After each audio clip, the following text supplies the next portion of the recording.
दक्षिण मुंबईमधील विल्सन कॉलेजच्या विद्यार्थ्यांनी त्यांच्या होप या कार्यक्रमांतर्गत मानवी तस्करीच्या विरोधात रॅली काढली। चर्नी रोड ते मरीन ड्राईव्हपर्यंत मानवी साखळी बनवून या विद्यार्थ्यांनी याबाबत जनजागृती करण्याचा प्रयत्न केला। जवळपास 2000 विद्यार्थ्यांनी यात सहभाग घेतला। गेल्या 6 वर्षांपासून विविध सामाजिक विषय घेऊन होप या कार्यक्रमांतर्गत जनजागृती करण्याचा या विद्यार्थ्यांचा प्रयत्न असतो।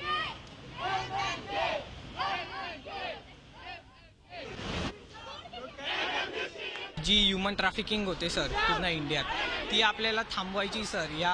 त्याच्यासाठी आपला हा इव्हेंट झाला आहे। तर मागच्या वर्षी आमचा एशियाज लार्जेस्ट अम्ब्रेला मोजाई पण झाला होता। यावर्षी पण वर्ल्ड रेकॉर्ड तुटेल अशी आम्हाला खात्री सर।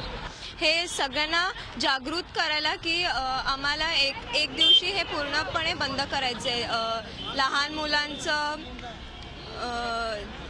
अपहरण आणि जे बायका आहेत त्यांच्याशी जे वाईट होतं, त्यांच्या मनाविरुद्ध जे होतं ते आम्हाला थांबवायचं आहे। आम्ही हे करतोय कारण की सोसायटीमध्ये काहीतरी चेंज यावा आणि दरवर्षी आम्ही होप करत आलो आहोत। लास्ट 6 वर्षापासून आम्ही हे होप करतोय।